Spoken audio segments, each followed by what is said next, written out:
बिस्मिल्लाहिर्रहमानिर्रहीम अस्सलाम वालेकुम। मैं हूं आपका अपना होस्ट अशफाक नियाजी और आप देख रहे हैं K92 न्यूज़। सबसे पहले अहम खबरें। कराची नौजवान पार्टी और कराची नौजवान फाउंडेशन का सुरजानी टाउन में मुतासरीन के हक में अहम अवामी इजलास।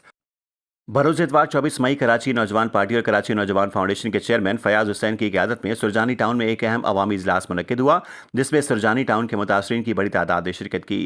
इजलास में PS 117 के सूबाई रुकन असम्बली अब्दुल्ला शेख, DA के अफसरान और दीगर मुतल्लिका शख्सियात ने भी शिरकत की। इजलास में सुरजानी टाउन में लैंड माफिया और कब्जा ग्रुपों की जानिब से जाली सोसाइटीज़ के जरिए आवाम को लूटने, उनकी जमा पूंजी हड़प करने और शहरियों को धोखा देने के संगीन मामलात पर तफसीली गुफ्तगू की गई। मुतासरीन ने अपने मसाइल और दुख भरे हालात बयान किए और इंसाफ की फराहमी का मुतालबा किया।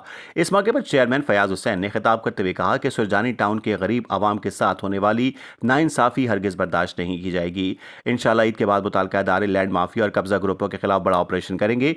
कराची नौजवान पार्टी और कराची नौजवान फाउंडेशन मुतासरीन के साथ खड़ी है और हर मुमकिन कानूनी और अवामी जदोजहद करेगी।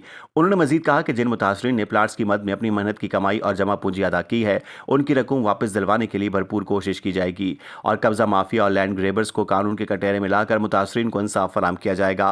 रुकने सूबाई असम्बली अब्दुल्ला शेख और उनके DA हुकाम ने भी मुतासरीन को यकीन दहानी करवाई कि उनके मसाइल के हल के लिए संजीदा इकदाम किए जाएंगे और जिम्मेदार अनासर के खिलाफ कार्रवाई अमल में लाई जाएगी।